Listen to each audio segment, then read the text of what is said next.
ನಮ್ಮದು ಅಳಗುಂಡಿ ರೀ, ಮಂಜುನಾಥ್ ನಾಗರಳ್ಳಿ ಅಂತಂದೇಳಿ. ಇವಾಗ ಎಷ್ಟು ಎಕರೆ ನೀವು ದಾಳಿಂಬ್ರೆ ಹಾಕಿರೋದು? ನಮ್ಮದು 4 ಎಕರೆ ಐತ್ರಿ. 4 ಎಕರೆ. ಸರ್ ನಿಮ್ಮ ಪರಿಚಯ ಗೊತ್ತಾಗಲ್ಲ. ಸರ್ ನಮ್ಮ ಹೆಸರು ಹನುಮಂತಪ್ಪ ಅಂತೇಳಿ. ಓಕೆ. ಹಗರಿಬೊಮ್ಮಳಿ ಪೋಮರ್ ಕನ್ಸಲ್ಟೆಂಟ್ ಮಾಡ್ತಾಯಿದ್ವಿ. ಜೊತೆಗೆ ನೀತು ಅಗ್ರಿ ಮಾರ್ಟ್ ಅಂತ ಶಾಪ್ ಕೂಡ ಇದೆ. ಈಗ ನಾವು ಸುಮಾರು 12 ವರ್ಷದಿಂದ ಪೋಮರ್ ಕನ್ಸಲ್ಟೆಂಟ್ ಮಾಡ್ತಾಯಿದ್ವಿ ನಾವು ಈ ಭಾಗದಲ್ಲಿ ಬಂದು ಸುಮಾರು 4ರಿಂದ 5 ವರ್ಷ ಆಗಿರ್ಬೋದಾ? ಒಂದು 4ರಿಂದ 5 ವರ್ಷದಿಂದ ಈ ಭಾಗಕ್ಕೆ ಬರ್ತಾಯಿದ್ದೀವಿ ನಾವು. ಪ್ರತಿ ವರ್ಷವೂ ವಿಸಿಟಿಂಗ್ ಬರ್ತಾ ಇರ್ತೀನಿ. ಮಂಜಣ್ಣ ರೀ, ಇವಾಗ ಚಳಿಗಾಲದಲ್ಲಿ ದಾಳಿಂಬರಿಗೆ ಸಂಬಂಧಪಟ್ಟಿರ್ತಕ್ಕಂಥವು ಏನೇನು ಪ್ರಾಬ್ಲಮ್ಗಳು ಬರ್ತದವ್ರಿ? ದಾಳಂಬ್ರಿ ಸಂಬಂಧಪಟ್ಟ ಅಂದ್ರೆ ಬಡ್ಸು ಜಲ್ದಿ ಬರಲ್ರಿ ಚಳಿಗಾಲದಾಗ. ಹೂ ಬರೋಕೆ ಇದಾಗತ್ತೆ ರೀ.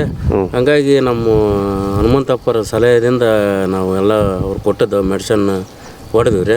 ಓಕೆ. ಹಂಗಾಗಿ ಬಡ್ಸು ಎಲ್ಲ ಓಪನ್ ಆಗಿ ಟೈಪ್. ಅಂದ್ರೆ ಪ್ರತಿ ವರ್ಷ ಈ ಥರ ಆಗ್ತಿರ್ತೈತೆ ಆ ಚಳಿಗಾಲದಲ್ಲಿ? ಈ ವರ್ಷ ಅತಿ ಚಳಿಗಾಲ, ಈ ವರ್ಷ ಅತಿ ಚಳಿ ಐತ್ರಿ. ಈ ವರ್ಷ ಮಳೆ ಹೆಚ್ಚಾಗಿ ಅತಿ ಚಳಿ ಆಗೈತಲ್ರಿ. ಅದಕ್ಕೆ ಅವರು ಅದು ಕ್ಲೈಮೇಟಿನ ತಕ್ಕಂತಾಗ ಮೆಡಿಸಿನ್ ಕೊಟ್ಟಾರ್ರಿ. ಅದ್ರಂಗೆ ಸ್ಪ್ರೇ ಮಾಡಿವ್ರಿ ನಾವು. ಅಂದ್ರೆ ಚಳಿಗಾಲದಲ್ಲಿ ಸ್ವಲ್ಪ ಹೂಗಳು ಉದುರ್ತಕ್ಕಂಥದ್ದು ಜಾಸ್ತಿ ಇರ್ತೈತಿ. ಇಬ್ಬನಿಗೆ ಉದುರ್ತಾವ್ರಿ. ಅದು ಇಬ್ಬನಿ ಉದುರೋದಕ್ಕೂ ಮೆಡಿಸಿನ್ ಕೊಟ್ಟಾರ್ರಿ ಅವರು. ಹಂಗಾಗಿ ಡ್ರಾಪ್ ಆಗಲಿಲ್ಲ ರೀ. ಅದು ಡ್ರಾಪ್ ಆಗಲಿಲ್ಲ ರೀ, ಸೆಟ್ಟಿಂಗ್ ಆತ್ರಿ. ಸರ್ ಇವಾಗ ಈ ರೈತರು ಹೇಳಿದ್ರು ಚಳಿಗಾಲದಲ್ಲಿ ಯಾಕೆ ಇದಾಗ್ತದೆ ಸರ್? ಅದು ಪ್ರಾಬ್ಲಮ್ ಇದು ರೈತರು ಒಂದು ತಲೆಯಲ್ಲಿ ಏನಿದೆ ಅಂತಂದರೆ, ನನ್ನ ಸರ್ವಿಸಲ್ಲಿ ನನ್ನ ಅನುಭವ ಪ್ರಕಾರ ವರ್ಷದಲ್ಲಿ ಈ ಭಾಗ ನಮ್ಮ ಉತ್ತರ ಕರ್ನಾಟಕ ಭಾಗ ವರ್ಷದಲ್ಲಿ 11 ತಿಂಗಳನ್ನು ನಾವು ದಾಳಿಂಬೆ ಬೆಳೆಯನ್ನು ಬೆಳೆಯಬಹುದು. ಅಂದರೆ 11 ತಿಂಗಳನ್ನು ನಾವು ಫ್ಲವರನ್ನು ಸೆಟ್ಟಿಂಗ್ ಮಾಡ್ಕೋಬೋದು. ಒಂದು ತಿಂಗಳು ಯಾವುದು ಅಂತಂದರೆ ನಾವು ಏಪ್ರಿಲಿಂದ ಮೇ ಈ ಭಾಗದಲ್ಲಿ ಹೈ ಟೆಂಪ್ರೇಚರ್ ಇರೋದ್ರಿಂದ ಆ ಮೂಮೆಂಟಲ್ಲಿ ಮಾತ್ರ ನಮಗೆ ಸೆಟ್ಟಿಂಗ್ಸ್ ಪ್ರಾಬ್ಲಮ್ ಆಗುತ್ತೆ. ಅಂದರೆ ಹೈ ಟೆಂಪ್ರೇಚರಿಂದ ನಮಗೆ ಬಿಸಿಲಿನ ಶಾಖಕ್ಕೆ ನಾವು ಬಡ್ಸ್ ಏನು ಕ್ರಿಯೇಷನ್ ಆಗಿರ್ತೈತಿ ಅದು ಬರ್ನ್ ಆಗಿ ಅದು ಡ್ರಾಪ್ ಆಗೋ ಚಾನ್ಸ್ ಇರ್ತವೆ. ಬಟ್ ಇದು ಚಳಿಗಾಲದಲ್ಲಿ ಮಳೆಗಾಲದಲ್ಲಿ ನಮಗೆ ಫ್ಲವರ್ದು ಡ್ರಾಪಿಂಗ್ ಆಗೋದು ಪ್ರಮೇಯನೇ ಇರಲ್ಲ. ಮ್ಯಾನೇಜ್ಮೆಂಟ್, ವಾಟರ್ ಮ್ಯಾನೇಜ್ಮೆಂಟ್ ಆಗಿರ್ಬೋದು, ಈ ಸ್ಟೋರೇಜ್ ಮ್ಯಾನೇಜ್ಮೆಂಟ್ ಆಗಿರ್ಬೋದು, ಅಥವಾ ಏನಂದ್ರೆ ಎಲೆಗಳ ಮೇಲೆ ನಾವು ಕೆಲವೊಮ್ಮೆ ಶಕ್ತಿಗಳನ್ನು ಕೊಡಬೇಕಾಗುತ್ತೆ ಟಾನಿಕ್ ರೂಪದಲ್ಲಿ. ಅಂದರೆ ಕೆಲವೊಂದು ಪಾಸ್ಪರಸ್ ಅಂತ ಹೇಳ್ತೀವಿ, ಆ್ಯಕ್ಟಿವ್ ಪಾಸ್ಪರಸ್. ಆ ಥರದ್ದು ಒಂದು ಕೆಲವೊಂದು ಪ್ರಾಡಕ್ಟ್ಗಳನ್ನು ನಾವು ಉಪಯೋಗ ಮಾಡಬೇಕಾಗಿರ್ತೈತಿ.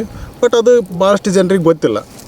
ಹೀಗಾಗಿ ಅವು ಫ್ಲವರ್ ಡ್ರಾಪ್ ಆದವು, ಇಬ್ಬನಿ ಡ್ರಾಪ್ ಆಗ್ತದೆ ಅಂತ ಈ ಥರ ಒಂದು ತಪ್ಪು ಕಲ್ಪನೆಯಲ್ಲಿ ಜನ ಇದೆ. ಆಮೇಲೆ ಮಂಜಣ್ಣರೇ, ಇವಾಗ ಬೆಳಗ್ಗೆ ಇಬ್ಬನಿ ಬೀಳ್ತೈತಲ್ಲ, ನೀರಿನ ಪ್ರಮಾಣ ಸ್ವಲ್ಪ ಕಡಿಮೆ ಮಾಡಿಬಿಡ್ತಾರೆ ರೈತರು. ನಾವು ನೀರಿನ ಪ್ರಮಾಣ ಕಮ್ಮಿ ಮಾಡಿಲ್ರಿ, ನೀರು ಹೆಚ್ಚಿಗೆ ಕೊಟ್ಕೊಂತ ಹೋಗಿವ್ರಿ. ಇಬ್ಬನಿ ಐತೆ ಅಂತಂದೇಳಿ ನಾವು ಇದು ಮಾಡಿದ್ನಂದ್ರೆ ಹೂವು ಬರಂಗಿಲ್ಲ ಅನ್ನೋದಕ್ಕೆ ನೀರು ಹೆಚ್ಚಿಗೆ ಕೊಟ್ಕೊಂತ ಹೋಗಿ. ಚಳಿಗಾಲದಲ್ಲಿ ಕೂಡ ಇವಾಗ ಹೂವು ಕಂಟ್ರೋಲ್ ಮಾಡೋಕೆ ಯಾವುದಾದ್ರೂ ಸ್ಪ್ರೇ ಇರ್ತದ ಹೆಂಗ್ರಿ? ಇಲ್ಲ, ಏನಂದರೆ ಈಗ ಮಂಜಣ್ಣವ್ರು ಹೇಳಿದರು, ಈಗ ವಾಟರ್ ಮ್ಯಾನೇಜ್ಮೆಂಟ್ ಅಂದರೆ ನೀರಿನ ಪ್ರಮಾಣ ಕಡಿಮೆ ಮಾಡಿ ಈ ಫ್ಲವರ್ ಕಂಟ್ರೋಲನ್ನು ಕಡಿಮೆ ಮಾಡ್ಬೋದು ಅಂತೇಳಿ ಹೇಳಿದರು. ಇದು ಅದೇ ಕಲ್ಪನೆಯಲ್ಲಿ ಅವರು ಇದ್ರು. ಹೌದಾ? ಅದೇ ಕಲ್ಪನೆದಾಗ ಫಸ್ಟ್ ಸ್ಟಾರ್ಟಿಂಗ್ ನೀವು ಅದೇ ಥರ ಮಾಡ್ತಿದ್ರಿ. ಇಬ್ಬನಿ ಬಿತ್ತಪ್ಪ ಅಂದ್ರೆ ಸ್ವಲ್ಪ ನೀರು ಕಡಿಮೆ ಮಾಡಿಬಿಡ್ತಿದ್ರಿ. ನೀರು ಕಮ್ಮಿ ಮಾಡ್ತಿದ್ವಲ್ರಿ, ಫ್ಲವರ್ನ ಇದು ಹಾಕಿದ್ದಿಲ್ಲ, ಮೂವ್ ಹಾಕಿದ್ದಿಲ್ರಿ, ಇದು ಹಾಕಿದ್ದಿಲ್ಲ. ಅವ್ರು ನೀರು ಹೆಚ್ಚಿಗೆ ಕೊಡ್ಕೊಂತ ಹೋಗು ಅಂತ ಹೇಳಿದ್ರಿ. ಮೊನ್ನೆ ಫೋನ್ ಹಚ್ಚಿ ಅವಾಗ ನಾವು ಹೆಚ್ಚಿಗೆ ಕೊಡ್ಕೊಂತ ಹೋದ್ವಲ್ರಿ, ಆ ಟೈಪ್ ಅವ್ರು ಹೇಳ್ದಂಗೆ ಮಾಡ್ಕೊಂತ ಹೋದ್ರಿ. ನೀರು ಹೆಚ್ಚಿಗೆ ಕೊಡೋಕನ್ನೋ ಉದ್ದೇಶ ಆ ನೀರಿನ ಜೊತೆಗೆ ಕೆಲವೊಂದು ನ್ಯೂಟ್ರೆಂಟ್ ಆಗಿರ್ಬೋದು, ಮತ್ತು ಮೇಲ್ಗಡೆ ನಾವು ಕೆಲವೊಂದು ನ್ಯೂಟ್ರೆಂಟ್ಗಳನ್ನು ಸ್ಪ್ರೇ ಮಾಡಿಸ್ಬೇಕಾಗತ್ತೆ. ಈಗ ನೀರು ಹೆಚ್ಚಿಗೆ ಕೊಟ್ಟಾಗ ಆಟೋಮೆಟಿಕ್ಕಾಗಿ ಚಿಗುರು ಬರೋದು ಸಾಮಾನ್ಯ. ಆ ಹೊತ್ತಿನಾಗ ನಾವು ಏನು ಕೊಡ್ಬೇಕು ನ್ಯೂಟ್ರೆಂಟು, ಇದನ್ನು ನಾವು ಟೆಕ್ನಿಕ್ ಬರ್ಕೊಟ್ಟಿರ್ತೀವಿ. ನಾವು ನೀರು ಜಾಸ್ತಿ ಕೊಟ್ಟಾಗ ಈ ಥರ ನ್ಯೂಟ್ರೆಂಟ್ ಮಾಡಿದರೆ ಆಟೋಮೆಟಿಕ್ಕಾಗಿ ಚಿಗುರು ಬರೋ ಬದಲಿ ಹೂ ಬರ್ತವೆ. ನಮ್ಮ ಹೂ ಬರ್ಸೋಕ್ಕೋಸ್ಕರ ಕೆಲವೊಂದು ಎಂಜೈಮ್ಸನ್ನು ಮೇಲಿಂದ ಮೇಲೆ ಬಳಕೆ ಮಾಡ್ತಾರೆ ರೈತರು. ಏನಂದರೆ ಈಗ ಯಾರೋ ಒಂದು ಎಂಜೈಮ್ಸ್ ಸ್ಪ್ರೇ ಮಾಡಿರ್ತಾರೆ. ಎಂಜೈಮ್ಸ್ ಅಂದರೆ ಕೆಲವೊಂದು ಸೈಟೋಕಿನಿನ್ ಈ ಥರ ಕೆಲವೊಂದು ಎಂಜೈಮ್ಸ್ ಇರ್ತವೆ. ಅವುಗಳನ್ನು ಮೇಲಿದ ಮೇಲೆ ಬಳಕೆ ಮಾಡೋದ್ರಿಂದ ಗಿಡಗಳು ಸ್ಟ್ರೆಸ್ಸಿಗೆ ಹೋಗ್ತಾವೆ. ಒಂದು. ಎರಡನೇದು, ಈಗ ಒಂದು ಎಂಜೈಮ್ಸಿ ನಾವು ಬರೆದು ಕೊಟ್ಟಿರ್ತೀವಿ, ಒಂದು ಎಂಜೈಮ್ಸ್ ಈಗ ಈ ಟೈಮಲ್ಲಿ ಯೂಸ್ ಮಾಡಿರಿ ಅಂತೇಳಿ. ನೆಕ್ಸ್ಟು ಹಿಂದೆನೇ ಇನ್ನೊಂದು ಎಂಜೈಮ್ಸಿಗೆ ಯಾರೋ ಒಬ್ಬರು ಬಾಯಿಲಿಂದ ಕೇಳಿ ಪಕ್ಕದ ಆ ಕಡೆ ಅದು ಹೊಡೆದ್ರು ಹೂ ಚೆನ್ನಾಗಿ ಬಂತು ಹೇಳಿ ಮತ್ತೆ ಬಂದು ಹೊಡೆದ್ಬಿಡ್ತಾರೆ. ಅವಾಗ ಏನಾಗುತ್ತೆ ಗಿಡಗಳು ಅಂತಂದರೆ ಈ ಭಾಗದಲ್ಲಿ ಎಲೋಯಿಸ್ ಆಗ್ತವೆ. ಈ ಕರು ಎಲ್ಲ ಈ ಭಾಗದಲ್ಲಿ ಎಲೋಯಿಸ್ ಆಗ್ತವೆ. ಬಟ್ ಇವರು ಯಾವುದೇ ಕಾರಣದಿಂದ ಇದುವರೆಗೆ ಏನು ಹೊರಗಿಂದ ಬೇರೆ ಔಷಧಿ ಮಾಡಿಲ್ಲ. ಯಾವ ಹಿಂಗಾಗಿ ಭಾಳ ಅಚ್ಚುಕಟ್ಟಾಗಿ ನೀಟಾಗಿದಾವೆ. ಅದ ಸರ್. ಅಂದರೆ ಆ ಒಂದು ಎಂಜೈಮ್ಸನ್ನು ಯೂಸ್ ಮಾಡಿದ್ರೆ ತಿರ್ಗಾ ಯೂಸ್ ಮಾಡೋಕ್ಕೆ ಒಂದು 10-12 ದಿವಸ ಡಿಫ್ರೆನ್ಸ್ ಬೇಕು. ಹಾಂ ಹಾಂ ಹಾಂ. ಮೇಲೆ ಯೂಸ್ ಮಾಡೋಕ್ಕೆ ಬರಲ್ಲ. ಕಂಟಿನ್ಯೂ ಆಗಿ ಕೊಡಬಾರ್ದ್ರಿ, ಗ್ಯಾಪ್ ಇರಬೇಕು. ಆಮೇಲೆ ಮೇಲೆ ಎಂಜೈಮ್ಸನ್ನು ಕೊಡಬಾರ್ದು. ಎಷ್ಟು ಎಂಜೈಮ್ಸ್ ನಾವು ಕೊಡ್ಕೊಂತ ಹೋಗ್ತೀವಿ ಅಷ್ಟು ಗಿಡಗಳು ವೀಕ್ ಆಗ್ತವೆ. ಅದು ಜನರಿಗೆ ಅದು ಆ ಒಂದು ತಿಳುವಳಿಕೆ ಕಡಿಮೆ ಐತಿ. ಆಮೇಲೆ ನೀರಿನ ಮ್ಯಾನೇಜ್ಮೆಂಟು, ನೀರನ್ನು ನಾವು ಗಿಡದ ಈಗ ನಾವು ಇವ್ರನ್ನೇ ಪ್ರಶ್ನೆ ಮಾಡಿರಿ. ಈಗ ನೀವು ಆ ಕಡೆದು ಗಿಡಕ್ಕೂ ಈ ಕಡೆ ಗಿಡಕ್ಕೂ ಎಷ್ಟು ತಾಸು ನೀರು ಕೊಟ್ಟಿರಿ? ಈ ಕಡೆಗೆ ಏನೈತಿ ಅಂದ್ರೆ ಒಂದಿನ ಬಿಟ್ಟು ಒಂದಿನ 1.5 ತಾಸು ಕೊಟ್ಟಿವ್ರಿ. ಅದಕ್ಕೆ ಏನೈತಿ ಒಂದಿನ ಬಿಟ್ಟು ಒಂದಿನ 3 ತಾಸು ಕೊಟ್ಟಿವ್ರಿ ನೀರು. ಹಾಂ, ಅದಕ್ಕೆ ಇದಕ್ಕೂ ರಿಸಲ್ಟ್ ಕೂಡ ವ್ಯತ್ಯಾಸ ಐತ್ರಿ. ವ್ಯತ್ಯಾಸ ಅಂದ್ರೆ ಗಿಡ ದೊಡ್ಡವ್ರಿ ಅವು. ಇವು 3 ವರ್ಷದ ಗಿಡ ರೀ, ಅವು 9 ವರ್ಷದ ಗಿಡ ರೀ. ಹಂಗಾಗಿ ಅದಕ್ಕೆ ಹೆಚ್ಚಿಗೆ ನೀರು ಕೊಡು ಅಂತ ಹೇಳಿದ್ರಿ ಅವ್ರು. ಮತ್ತೆ ನೆಕ್ಸ್ಟ್ ಮನೆ ಬಂದಿದ್ನಲ್ಲ, ಮೊನ್ನೆ ಬಂದಾಗ ಇನ್ನೂ ಹೆಚ್ಚಿಗೆ ಎಷ್ಟು ನೀರು ಕೊಡು ಅಂತ ಹೇಳಿದ್ರಿ ನಿಮ್ಗೆ. ಮತ್ತೆ 4 ತಾಸು ಕೊಡು ಅಂತ ಹೇಳಿದ್ರಿ. ಅವಾಗ ಮತ್ತೆ ಏನು ಬದಲಾವಣೆ? ಮತ್ತೆ ಬೋರ್ಸೆ ಓಪನ್ ಆಕತ್ರಿ. ಎಕ್ಸ್ಟ್ರಾ ನೀರು ಕೊಡೋದ್ರಿಂದನೂ ಕೂಡ ಮತ್ತೆ ಗಿಡಗಳು ಚೇಂಜ್ ಆದವಲ್ಲಿ. ಅಂದ್ರೆ ನೀರಿನ ಮ್ಯಾನೇಜ್ಮೆಂಟ್ ಮೇನ್ ಇಂಪಾರ್ಟೆಂಟ್. ನೀರಿನ ಮ್ಯಾನೇಜ್ಮೆಂಟ್, ಆ ನೀರಿನ ಮ್ಯಾನೇಜ್ಮೆಂಟಲ್ಲಿ ಫೇಲ್ ಆಗ್ತದ್ರಿ ಜನ. ಗಿಡಕ್ಕೆ ಈ ಸಾಯಿಲ್ಗೆ ಎಷ್ಟು ಪ್ರಮಾಣ ನೀರು ಬೇಕು, ಆಮೇಲೆ ಎಷ್ಟು ಲೀಟ್ರ್ ನೀರು ಬರ್ತಾ ಇದಾವು, ಅದು ಡಿಪೆಂಡ್ ಅಪಾನ್ ಅದ್ರ ಮೇಲೆ ಹೋಗುತ್ತೆ. ಯಾರೋ ನಾವು ಈಗ ಹೆಚ್ಚಿಗೆ ನೀರು ಕೊಡೋದ್ರೆ ದಬಸ್ ನೀರು ಕೊಡೋದಲ್ಲ. ಆ ಸಾಯಿಲ್ ತಕ್ಕಂಗೆ ಏನು ಡ್ರಿಪ್ಪರ್ ಗುಂಡಿಗಳು ಇರ್ತಾವೆ, ಒಂದು ಲೀಟ್ರಿಗೆ ಅಂದರೆ ಒಂದು ಹವರ್ಗೆ ಎಷ್ಟು ಲೀಟ್ರ್ ಬರ್ತೈತಿ ಅದ್ರ ಮೇಲೆ ನಾವು ಹವರ್ಸನ್ನು ಹೇಳ್ತೀವಿ. ಅಷ್ಟು ನೀರನ್ನು ಅವರು ಕವರೇಜ್ ಮಾಡಿದಾಗ ಆಟೋಮೆಟಿಕ್ ಬರ್ತವೆ. ಅಲ್ಲ ಸರ್, ಇವಾಗ ಮಳೆಗಾಲದಲ್ಲಿ ಮತ್ತು ಚಳಿಗಾಲದಲ್ಲಿ ನೀರಿನ ಪ್ರಮಾಣ ಅದಕ್ಕೂ ಇದಕ್ಕೂ ವ್ಯತ್ಯಾಸ ಅಂತೂ ಇದ್ದೇ ಇರ್ತದೆ. ಭಾಳ ಡಿಫ್ರೆನ್ಸ್ ಇದೆ. ಮಳೆಗಾಲದಲ್ಲಿ ನಾವು ಸಾಮಾನ್ಯವಾಗಿ ಭಾಳಷ್ಟು ಜನ ಮಳೆಗಾಲದಲ್ಲಿ ಬೆಳೀತಾರೆ. ದಾಳಿಂಬ್ರೆಯನ್ನು ಮಳೆಗಾಲದಲ್ಲಿ ಭಾಳಷ್ಟು ಜನ ಈಜಿಯಾಗಿ ಬೆಳೀತಾರೆ. ಚಳಿಗಾಲದಲ್ಲಿ ಬೆಳೆಯೋದು ಭಾಳ ಕಷ್ಟ ಇದೆ. ಈಗ ಭಾಳಷ್ಟು ಜನ ಈಗ ನನಗೆ ಗೊತ್ತಿರೋ ಪ್ರಕಾರ ನಿಮ್ಮ ಊರಲ್ಲಿ ಎಷ್ಟು ಜನ ಇರ್ಬೋದು? ನಮ್ಮಲ್ಲಿ ಒಂದು 45-50 ಪ್ಲಾಟ್ ಹಾಕವ್ರಿ. ನಮ್ಮಲ್ಲಿ ಒಂದು 4 ಪ್ಲಾಟನ ಅಷ್ಟ ಸೆಟ್ಟಿಂಗ್ ಆಗಿರೋದ್ರಿ. ಎಲ್ಲವೂ ಒಂದು ಲೆಕ್ಕಕ್ಕೆ ಸೆಟ್ಟಿಂಗ್ ಅದಾವ್ರಿ. ಅವ್ರು ಏನು ಮಾಡ್ತಾರೆ, ನೀರು ಹೆಚ್ಚಿಗೆ ಕೊಟ್ಟರೆ ಚಿಗುರು ಬರ್ತಾ ಅಂತಂದೇಳಿ ನೀರು ಕೊಡೋದು ಕಮ್ಮಿ ಮಾಡಿಬಿಡ್ತಾರೆ ರೀ. ಹಂಗಾಗಿ ಸ್ವಲ್ಪ ಎಫೆಕ್ಟ್ ಆಗ್ಯಾವ್ರಿ. ಇನ್ನೂ ಸೆಟ್ಟಿಂಗ್ಸ್ ಬರ್ಬೇಕಾಗಿತ್ತು, ಬಟ್ ಅಷ್ಟು ನಮ್ಮ ತೃಪ್ತಿ ಅನ್ನಂಗೆ ಇದ್ದಿಲ್ಲ. ಅವಾಗ ಅವ್ರಿಗೆ ಮತ್ತೆ ಕೆಲವೊಂದು ಸಜೆಷನ್ ಹೇಳಿದೆ, ಇಲ್ಲ ನೀರಿನ ಪ್ರಮಾಣ ಜಾಸ್ತಿ ಮಾಡಿರಿ, ಇನ್ನು ಕೆಲವೊಂದು ಸೌಲಭ್ಯ ಗೊಬ್ಬರ ಬರ್ಕೊಟ್ಟೆ, ಇದನ್ನು ಮಾಡಿರಿ, ಕೆಲವೊಂದು ಬೇರೆ ಸ್ಪ್ರೇಗಳನ್ನು ಬರೆದೆ. ಭಾಳಷ್ಟು ಸ್ಟ್ರೆಸ್ಸಿಗೆ ಹೋಗ್ಬಿಟ್ಟಿದ್ದು ಗಿಡ. ಅಂದರೆ ಇವರು ಏನು ಮಾಡ್ತಾರೆ ರೈತರು, ನೀರನ್ನು ಕಡಿಮೆ ಮಾಡಿ ಈ ಹೂ ಬರ್ಸೋದು ಅಂತೇಳಿ ಒಂದು ತಲೆ ಕಲ್ಪನೆ ಎಲ್ಲರಿಗೂ. ನೀರು ಕಡಿಮೆ ಮಾಡಿದ್ರೆ ಹೂವು ಕುಂದಿರ್ತಾವ ಅನ್ನೋದು ರೈತರದ ತಪ್ಪು ತಿಳುವಳಿಕೆ. ಕೆಲವೊಂದು ಈ ಎಂಜೈಮ್ಸ್ ಏನು ಹೊಡಿತಾರೆ, ಕೆಲವೊಂದು ಔಷಧಿಗಳನ್ನು ಈ ಔಷಧಿ ಹೊಡೆದ್ರೆ ಮಾತ್ರ ಹೂ ಬರ್ತೈತೆ ಅನ್ನೋ ಸುಳ್ಳು, ತಪ್ಪದು. ಅದು ಪ್ರಕೃತಿ ಏನು ಬೇಕಾಯ್ತು ಅದು ಬಂದೇ ಬರ್ತದ್ರಿ. ನಮ್ಮ ಗಿಡದಲ್ಲಿ ಸ್ಟೋರೇಜ್ ಇತ್ತಂದ್ರೆ, ನಮ್ಮ ಗಿಡದಲ್ಲಿ ಸ್ಟೋರೇಜ್ ಇರ್ತದೆ, ನಾವು ಸ್ಟೋರೇಜನ್ನು ಮಾಡ್ಕೊಂಡಿದ್ವು ಅಂದ್ರೆ ನಾವು 6B ಅಂತ ಕಾಮನ್ ಔಷಧಿ ಹೊಡೆದು ನಾವು ಹೂ ತಗೋಬೋದು. ನಾವು ರಾಜನೇಂದ್ರ ಹೊಡೆದ್ರೆ ಬರುತ್ತೆ, ರೆಡ್ಗೋಲ್ಡ್ ಹೊಡೆದ್ರೆ ಬರುತ್ತೆ, ಸುಳ್ಳದು. ಆ ಥರದ ಔಷಧಿಗಳು 36,000 ಕಂಪ್ನಿಗಿಂತ ಮೇಲ್ಪಟ್ಟು ಕಂಪ್ನಿಗಳು ನಮ್ಮ ದೇಶದಾಗ. ದಾಳಂಬ್ರಿಗೆ ಸಂಬಂಧಪಟ್ಟಂಗೆ? ದಾಳಂಬ್ರಿ ಅಲ್ಲ, ಟೋಟಲಿ 36,000ಕ್ಕಿಂತ ಹೆಚ್ಚಿಗಿನ ಇದಾವೆ ಕಂಪ್ನಿಗಳು. ಎಲ್ಲ ಕಂಪ್ನಿಗಳಲ್ಲಿಯೂ ಹೂ ಬರೋ ಔಷಧಿಗಳು ಅದು. ಹೌದು ಸರ್, ಹೌದು, ಎಲ್ಲ ಕಂಪ್ನಿಯಲ್ಲಿ ಅದು. ಹೌದು, ಬಟ್ ನಾವು ಇದೇ ಹೊಡೆದ್ರೆ ಬರ್ತಾನೆ ಸುಳ್ಳು. ಈ ಥರ ಇಲ್ಲ. ನಮ್ಮ ಗಿಡದಲ್ಲಿ ಸ್ಟೋರೇಜ್ ಮೇಲಾಗಿ NPK ಅಂತೀವಿ. ಅಂದರೆ ನಾವು ಮೇಲೆ ಈಗ ಅನ್ನದ್ರವ್ಯ, ನೀರಿನ ದ್ರವ್ಯ ಅಂತ 2 ನಾಳೆಗಳಿರ್ತವೆ. ಜೈಲಮ್ ಮತ್ತು ಪ್ಲೋಯಮ್ ಅಂತ ಅಂತೀವಿ. ಜೈಲಮ್ ಅಂದರೆ ನೀರನ್ನು ಮತ್ತು ನೀರಿನ ಜೊತೆ ಇರ್ತಕ್ಕಂಥ ಮಿನರಲ್ಸನ್ನು ಸಪ್ಲೈ ಕೊಡೋದು. ಪ್ಲೋಯಮ್ ಅಂದರೆ ಮೇಲಿನ ಸೂರ್ಯನ ಶಾಖನ ತಗೊಂಡು ಅದನ್ನು ಬೇರಿಗೆ ಸಪ್ಲೈ ಮಾಡೋದು. ಇದರಿಂದ ಆ ಫುಡ್ಡನ್ನು ಅಬ್ಸರ್ವೇಷನ್ ಮಾಡೋಂಥ ಒಂದು ಶಕ್ತಿ ಉತ್ಪಾದನೆ ಆಗ್ತದೆ ಅದರೊಳಗೆ. ಇದಕ್ಕೆ ಜೈಲಮ್ ಮತ್ತು ಪ್ಲೋಯಮ್ ಅಂತ ಹೇಳ್ತೀವಿ. ಅಕಸ್ಮಾತಾಗಿ ಯಾವಾಗ ಸೂರ್ಯನ ಶಾಖ ಕಡಿಮೆ ಇರ್ತೈತಿ, ಅಬ್ಸರ್ವೇಷನ್ ಪ್ರಮಾಣ ಕಡಿಮೆ ಇರ್ತೈತಿ, ಅವಾಗ ಮೇಲೆ ನ್ಯೂಟ್ರಿಯೆಂಟ್ ಕೊಡ್ಬೇಕಾಗತ್ತೆ. ನಾವು ಅದಕ್ಕೆ NPK ಮೇಲ್ ಕೊಡ್ಬೇಕಾಗತ್ತೆ. ಅದರಲ್ಲಿ ಫಾಸ್ಫರಸ್ ಭಾಳ ಇಂಪಾರ್ಟೆಂಟ್. ಆ ಫಾಸ್ಫರಸಲ್ಲಿ ಆ್ಯಕ್ಟಿವ್ ಫಾಸ್ಫರಸ್ ಅಂತ ಒಂದು ಬರ್ತೈತಿ.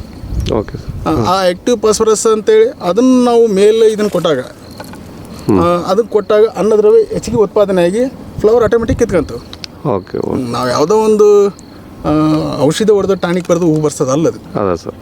ಆಗಿನ ಮಟ್ಟಿಗೆ ಬಂದರೂ ನಿಲ್ಲಲ್ಲ ಅದು. ಸಡನ್ ಡ್ರಾಪ್ ಆಗ್ತದೆ. ಹಿಂಗೆ ಆಗಿರೋದು ಎಲ್ಲರಿಗೂ. ಓಕೆ, ಇವಾಗ ಮಂಜಣ್ಣರೇ, ಇವಾಗ ಇದು ಎಷ್ಟು ವರ್ಷದ ಸಸಿ ರೀ ಇದು? ಇದು 3 ವರ್ಷದ ರೀ. 3 ವರ್ಷ, 3ನೇ ಪೀಕ್ ರೀ ಇದು. 3ನೇ ಪೀಕು.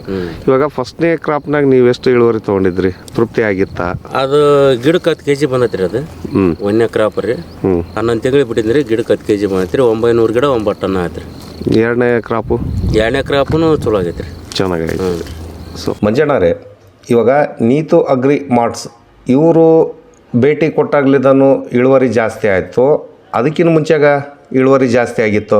ಇಲ್ರಿ, ಅವ್ರು ಈಗ 5 ವರ್ಷದಿಂದ ನಾವು ಬರಕತ್ತಾರಲ್ರಿ, ಅವಾಗಲಿದ್ದಾನ ಅವ್ರು ಏನು ಮೆಡಿಸಿನ್ ಕೊಡ್ತಾರ, ಅವ್ನು ಸ್ಪ್ರೇ ಮಾಡ್ಕೊಂತ ಹೋಗಿವಲ್ರಿ, ನಮ್ಗೆ ಅಡ್ಡಿ ಇಲ್ಲ ಅನ್ಸೈತಿ. ಒಳ್ಳೆ ಮೆಡಿಸಿನ್ ಕೊಡ್ತಾ ಇದಾರೆ. ನಾವು ಒಳ್ಳೆ ಮೆಡಿಸಿನ್ ಕೊಡ್ತಾರ್ರಿ, ಕಾಯಂ ಬರ್ತಾರ್ರಿ ವಿಸಿಟಿಗೆ, ನೋಡ್ತಾರ ಇದು ಹಿಂಗೆ ಐತಿ ಹಿಂಗೆಲ್ಲ ಅಂತ ಎಲ್ಲ ಗಿಡನ ಅಡ್ಡಾಡಿ ಅಬ್ಸರ್ವ್ ಮಾಡಿ ನೋಡ್ತಾರ್ರಿ. ಈ ಗಿಡ ನೀರು ಹೋಗೈತಿ, ಈ ಗಿಡಕ್ಕೆ ನೀರಿಲ್ಲ ಅಂತಂದೇಳಿ ಎಲ್ಲ ನೋಡ್ತಾರ್ರಿ. ಈ ಗಿಡ ಹಿಂಗೆ ಯಾಕಾಗೈತಿ, ಯಾಕೆ ಬರ್ಸ್ ಬಂದಿಲ್ಲ ಇದು ಅಂತಂದೇಳಿ ವಿಚಾರ ಮಾಡಿ ನೋಡ್ಕೊಂಡು ಇದು ಹಿಂಗೆ ಸಮಸ್ಯೆ ಇದು ಮಾಡು ಅಂತ ಹೇಳ್ತಾರೆ. ಮಂಜಣ್ಣರೇ, ನಾವು ದಾಳಂಬ್ರಿ ಬೆಳೆಗಾರನ ವಿಚಾರಿಸ್ತಿರ್ತೀವಿ. ಒಂದು ಕಂಪ್ನಿ ಒಬ್ಬ ಏಜೆಂಟ್ ಬರ್ತಿರ್ತಾನೆ, ಅವ್ರಿಗೆ ಡಾಕ್ಟರ್ ಅಂತಿರಲ್ರಿ ನೀವು? ಕನ್ಸಲ್ಟಿಂಗ್. ಸೊ ಒಬ್ಬೊಬ್ರದ್ದು ಒಂದೊಂದು ಮೆಥಡ್ ಇರುತ್ತೆ. ಇವಾಗ ಬೇರೆ ರೈತರು ನಾನೆಲ್ಲ ಅಬ್ಸರ್ವ್ ಮಾಡಿದೆ, ಇಲ್ಲಪ್ಪ ಅವ್ರು ಹೇಳಿದ್ರು ಅದನ್ನ ನೋಡಿದೆ, ಇವ್ರು ಹೇಳಿದ್ರು ಇದನ್ನ ನೋಡಿದೆ ಅಂತಂದು ಹೇಳ್ತಾರೆ. ಆಮೇಲೆ ಇಳುವರಿ ಬಂದಿಲ್ಲ ಅಂತಂದೇಳಿ ತಲೆ ಕೆಟ್ಟು ದಾಳಂಬ್ರಿ ಗಿಡಗಳನ್ನ ಕಿತ್ತಾಕ್ಬಿಡ್ತಾರೆ. ಸೊ ಇವಾಗ ಹನುಮಂತಪ್ಪ ಸರ್ ನಿಮಗೆ ಫಾಲೋಅಪ್ ಮಾಡ್ತಾ ಇದಾರಲ್ಲ, ಪರ್ಫೆಕ್ಟ್ ಆಗಿ ಫಾಲೋಅಪ್ ಮಾಡ್ತಾ ಇದಾರ? ಪರ್ಫೆಕ್ಟ್ ಆಗಿ ಫಾಲೋಅಪ್ ಮಾಡ್ತಾರ್ರಿ.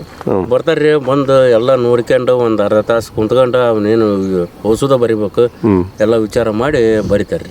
ಸೊ ಇವಾಗ ಬೇರೆ ಕಂಪ್ನಿಯವ್ರು ಬರೋದಕ್ಕೂ ಇವ್ರು ಹೇಳೋಕ್ಕೂ ಏನಾದರೂ ವ್ಯತ್ಯಾಸ ಐತ್ರಿ? ನಾವು ಇವ್ರು ಬಂದು ಸುಟ್ಟನ ನಾವು ಯಾವ ಕಂಪ್ನಿಗೆ ವಿಚಾರ ಮಾಡಿಲ್ರಿ, ಯಾರನ್ನ ಇದನ್ನು ಮಾಡಿಲ್ರಿ. ಇವ್ರು ಬಂದು ಸುಟ್ಟು ನಮಗೆ ಇದಾಗೈತಲ್ರಿ, ಅನುಕೂಲ ಆಗೈತೆ, ಹಂಗಾಗಿ ನಾವು ಇವ್ರಿಗೆ ಹೇಳೋದ್ರಿ. ಅಲ್ಲ, ಇವಾಗ ಚಳಿಗಾಲದಲ್ಲಿ ಹೂವು ಉದ್ರದೊಂದು ಸಮಸ್ಯೆ ಬಿಟ್ಟನಪ್ಪ ಅಂದ್ರೆ ಮತ್ತೆ ಇನ್ನೇನಾದರೂ ಪ್ರಾಬ್ಲಮ್ಸ್ ಬರ್ತಾವ್ರಿ? ಚಳಿಗಾಲದಾಗ ಹೂವು ಉದ್ರದೊಂದು ಬಿಟ್ಟನಂದ್ರೆ ಮತ್ತೇನು ಬರಂಗಿಲ್ರಿ. ಇದ್ರದ್ದು ಜೇನುಳದ ಒಂದು ಸಮಸ್ಯೆ, ಪಾಲಿನೇಷನ್ ಆಗಂಗಿಲ್ಲ, ಅದು ಒಂದು ಸಮಸ್ಯೆ ಇರ್ತದೆ ಸರ್. ಅದಕ್ಕೂ ಕೂಡ ಒಂದಿಷ್ಟು ಸ್ಪ್ರೇ ಮಾಡಿದ್ರೆ ಬರ್ತದೆ ಸರ್. ಸರ್ ಅದಕ್ಕೆ ಏನಾದರೂ ಕಂಟ್ರೋಲ್ ಸಿಸ್ಟಮ್ ಏನಾದರೂ ಇದೆ ಸರ್? ಚಳಿಗಾಲದಲ್ಲಿ ಮೇಜರ್ ಒಂದು ಪ್ರಾಬ್ಲಮ್ ಏನು ಬರ್ತದೆ ಅಂದರೆ, ಸರಿಯಾದ ಬಿಸಿಲು ಇಲ್ಲದೆ ಇರೋ ಕಾರಣಕ್ಕೆ ನಮಗೆ ಫ್ಲೂಡ್ ಸಪ್ಲಿಮೆಂಟ್ರಿ ಸರಿಯಾಗಿ ಆಗ್ತಾ ಇರಲ್ಲ. ಆ ಒಂದು ಉದ್ದೇಶಕ್ಕೋಸ್ಕರ ನಾವು ಕೆಳಗಡೆ ಅಂದರೆ ನಾವೇನು ಗೊಬ್ಬರ ಆಗಲಿ ನೀರಾಗಲಿ ಕೊಟ್ಟಿರ್ತೀವಿ, ಅದು ಅಬ್ಸರ್ವೇಷನ್ ಸರಿಯಾಗಿ ಆಗ್ತಿರಲ್ಲ. ನಮಗೆ ಬಿಸಿಲಿನ ಛಾಯೆ ಇದ್ದಾಗ ಮಾತ್ರ ಫೋಟೋಸಿಂಥೆಸಿಸ್ ಚೆನ್ನಾಗಿ ಆಗ್ತಿರ್ತೈತಿ, ಅಲ್ಲಿ ಕ್ಲೋರೋಫಿಲ್ ಕೂಡ ಉತ್ಪಾದನೆ ಆಗ್ತಿರ್ತೈತಿ. ಬಟ್ ನಮಗೆ ಈ ಬಿಸಿಲು ಇಲ್ಲದೆ ಇರೋ ಕಾರಣಕ್ಕೆ ಇವೆಲ್ಲ ಪ್ರಾಬ್ಲಮ್ಗಳು ಕ್ರಿಯೇಟ್ ಆಗ್ತವೆ. ಆ ಒಂದು ಉದ್ದೇಶಕ್ಕೆ ಅದು ಯಾವಾಗ ಅಬ್ಸರ್ವೇಷನ್ ಆಗ್ತಿರಲ್ಲ ಅವಾಗ ನಾವು ಫುಡ್ಡನ್ನು ಮೇಲಿಂದ ಕೊಡಬೇಕಾಗಿರ್ತೈತಿ. ಆ ಮೇಲಿಂದ ಫುಡ್ಡು ಅಕಸ್ಮಾತ್ ಫ್ಲವರ್ ಏನಾದ್ರು ಓಪನ್ ಆಗಿರ್ತೈತಿ, ಓಪನ್ ಆಗಿದ್ದಾಗ ನಾವು ಹೈ ನ್ಯೂಟ್ರೆಂಟ್, ಮೇಜರ್ ನ್ಯೂಟ್ರೆಂಟ್ ಏನು ಹೇಳ್ತೀವಿ, ಮ್ಯಾಗ್ನೇಷಿಯಮ್, 052-34 ಈ ಥರದ ಹೈ ನ್ಯೂಟ್ರೆಂಟ್ ಏನಿರ್ತಾವಲ್ಲ NPK, ಅದನ್ನು ಮೇಲ್ ನ್ಯೂಟ್ರೆಂಟ್ ಕೊಡಬಾರ್ದು ನಾವು. ಬಟ್ ಭಾಳಷ್ಟು ಜನ ಏನು ಮಾಡ್ತಾರೆ, ಮೇಲ್ ನ್ಯೂಟ್ರೆಂಟಾಗಿ 52-34 ಮ್ಯಾಗ್ನೇಷಿಯಮ್ ಕಾಂಬಿನೇಷನಾಗಿ ಕೊಡ್ತಾರೆ. ಆ ಮೂಮೆಂಟಲ್ಲಿ ಕೊಡೋದು ಕೆಲವೊಬ್ಬರು ಪೊಟ್ಯಾಶ್ ಕೊಡ್ತಾರೆ. ಈ ಥರ ಕೊಡೋದ್ರಿಂದ ಆ ಬಂದಿರೋ ಕೆಲವು ಫ್ಲವರ್ಗಳು, ಸಣ್ಣ ಫ್ಲವರ್ಗಳು ಸ್ಕ್ರ್ಯಾಚಿಂಗ್ ಆಗಿ ಬೀಳೋ ಚಾನ್ಸಸ್ಗಳಿರ್ತವೆ. ಇನ್ನು ಎಲೆಗಳು ಹಾರ್ಡಾಗಿ ಮತ್ತು ಹೊಸ ಫ್ಲವರ್ಗಳು ಬರೋ ಸಂಖ್ಯೆ ಕಡಿಮೆ ಆಗ್ತವೆ. ಈ ಥರ ಒಂದು ಪ್ರಾಬ್ಲಮ್ ಅದು ಕ್ರಿಯೇಷನ್ ಆಗ್ತೈತಿ. ಅದ್ರ ಬದಲಾಗಿ ಕ್ರಾಪ್ಟೆಕ್ ಕಂಪ್ನಿ ಒಂದು ಪ್ರಾಡಕ್ಟ್ ಬರುತ್ತೆ, ಆ್ಯಕ್ಟಿವ್ ಕ್ರಾಪ್ ಅಂತೇಳಿ, ಪೊಟ್ಯಾಷಿಯಮ್ ಮೆಟಾಪಾಸ್ಫೇಟ್ ಡೀಮರ್ ಅಂತೇಳಿ. ಮೊನ್ನೆ BT ಗೊರೆಸ್ ಅವರು ಅಗ್ರಿಬೊಮ್ಮಳಲ್ಲಿ ಬಂದಾಗ ಲಾಂಚಿಂಗ್ ಮಾಡಿದ್ರು. ಅದೇ ಕಂಪ್ನಿದು ಆ್ಯಕ್ಟಿವ್ ಕ್ರಾಪ್ ಅಂತೇಳಿ ಪ್ರಾಡಕ್ಟ್ ಬರುತ್ತೆ. ಆ ಥರ ಪ್ರಾಡಕ್ಟ್ಗಳನ್ನು ಬಳಕೆ ಮಾಡಿ ನಾವು ಈ ಫ್ಲವರ್ ಡ್ರಾಪಿಂಗ್ ಕಂಟ್ರೋಲ್ ಆಗಿರ್ಬೋದು ಅಥವಾ ಕ್ಲೋರೋಫಿಲ್ಲನ್ನು ಆಗಿರ್ಬೋದು, ಅದನ್ನು ಬ್ಯಾಲೆನ್ಸ್ ಮಾಡ್ಬೋದು ನಾವು. ಜಿಗಿ ಕಂಟ್ರೋಲಿಗೆ ಅಂತೇಳಿ ಮೇಜರಾಗಿ ನಾವು ಅಂದರೆ ಈ ಭಾಳಷ್ಟು ರೈತರು ಜಿಗಿ ಕಂಟ್ರೋಲ್ ಹೂವು ಓಪನ್ ಇದ್ದಾಗ ಮಾರ್ಷಲ್ಲು, ಆತಂಕ, ಪ್ರೈಡ್ ಈ ಥರ ಕಾಂಬಿನೇಷನ್ ಹೊಡಿತಾರೆ. ಹೊಡೆದಾಗ ಏನಾಗ್ತವೆ, ಕಾಮನ್ ಆಗಿ ಜೇನುಳ ಹೋಗ್ಬಿಡ್ತೈತಿ. ಈ ಆ ಟೈಮಲ್ಲಿ ಕೆಲವೊಂದು ಬೇರೆ ಬೇರೆಗಳ ಔಷಧಿಗಳದಾವೆ, ಜೇನುಳಕ್ಕೆ ಎಫೆಕ್ಟ್ ಆಗಲ್ಲಂಥ ಔಷಧಿಗಳದಾವೆ. ಆ ಥರದನ್ನು ನಾವು ಬಳಕೆ ಮಾಡೋಕ್ಕೆ ಭಾಳಷ್ಟು ಜನ ಅದನ್ನು ಮಾಡಲ್ಲ.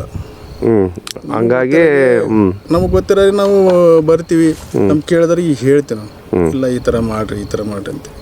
ನಮ್ಮ ಶಾಪಲ್ಲಿ ಕೂಡ ನಮ್ಗೆ ಆ ಔಷಧಿಗಳೇನಿರ್ತಾವೆ, ಜೇನುಳ ಎಫೆಕ್ಟ್ ಮಾಡಲಾರಂಥ ಔಷಧಿ ಎರಡೂ ಇರ್ತವೆ. ಅದು ಸರ್, ಈ ನಾವು ಜನ ಯಾವ ಕೇಳ್ತಾರೆ ಅದನ್ನು ಕೊಡ್ತೀವಿ, ನಾನು ಕೊಡಲೇಬೇಕಾಗ್ತದೆ. ಬಟ್ ನನ್ನ ಗಮನಕ್ಕೆ ಬಂದಾಗ ನಾನು ತಿಳಿಸಿ ಹೇಳ್ತೀವಿ, ಈ ಟೈಮಲ್ಲಿ ಅಲ್ಲಪ್ಪ ಈ ಟೈಮ್ ಹಿಂಗೆ ಮಾಡಿರಿ ಅಂತ ಹೇಳ್ತೀವಿ.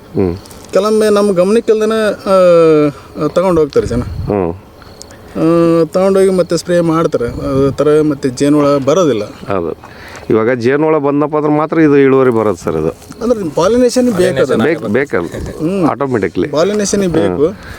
ಕೆಲವೊಬ್ಬರಿಗೆ ಜೇನುಹುಳ ಪೆಟ್ಟಿಗೆ ಕೂಡ ನಾವು ಗಣೇಶ ಮಾಡಿದ್ವಿ ತಂದಿಟ್ಕೊಳಕ್ಕೆ. ಕೆಲವೊಂದು ಇನ್ನೊಂದು 2-3 ಔಷಧಿಗೆ ಬಂದವು ಜೇನುಹುಳ ಅಟ್ರಾಕ್ಷನಿಗೆ ಅಂತೇಳಿ. ಔಷಧಿ ಕೂಡ ತರಿಸಿವಿ ಜೇನು ಅಟ್ರಾಕ್ಷನಿಗೆ. ಅದನ್ನು ಈಗ ಎಲ್ಲರೂ ಇವರೆಲ್ಲ ಮಾಡಿದ್ದಾರೆ. ಹಂಗಾಗಿ ಹಾಂ ಈ ಥರ ಒಂದು ಅಂದ್ರೆ ಜೇನುಹುಳ ನಮ್ಗೆ ಭಾಳ ಇಂಪಾರ್ಟೆಂಟ್ ಇರ್ತೈತಿ. ಈ ಥರ ಇವೆಲ್ಲ ಪಾಲಿನೇಷನ್ ಮಾಡ್ಕೊಳಕ್ಕೋಸ್ಕರ ಇವೆಲ್ಲ ಗುಂಡು ಸೆಟ್ಟಿಂಗ್ ಆಗೋಕ್ಕೋಸ್ಕರ ಜೇನುಹುಳ ಬೇಕು. ಅದಿಲ್ಲ ಅಂದ್ರೆ ಆಗೋದಿಲ್ಲ. ಈಗ ನೋಡಿ ಇದು ಸ್ಟೋರೇಜ್ ಇನ್ನೂ ಇದಕ್ಕೆ ಫುಡ್ ಬೇಕಿದೆ. ಇಷ್ಟು ಸರಿಯಾಗಿ ಇನ್ನೂ ಸ್ಟೋರೇಜ್ ಇಲ್ಲ, ಆದರೂ ಕೂಡ ಸೆಟ್ಟಿಂಗ್ ಬಂದಿದೆ, ಡ್ರಾಪಿಂಗ್ ಆಗಿಲ್ಲ. ಅಂದರೆ ಇದಕ್ಕೆ ಮೇಲ್ ನ್ಯೂಟ್ರೆಂಟ್ ನಾವು ಫಾಸ್ಫರಸ್, ಆ್ಯಕ್ಟಿವ್ ಫಾಸ್ಫರಸ್ ಅಂತೇಳಿ ಏನು ಹೇಳ್ತೀವಿ, ಅದನ್ನು ಮೇಲ್ ನ್ಯೂಟ್ರೆಂಟ್ ಆಗಿ ಕೊಡ್ತಾ ಇರ್ತೀವಿ.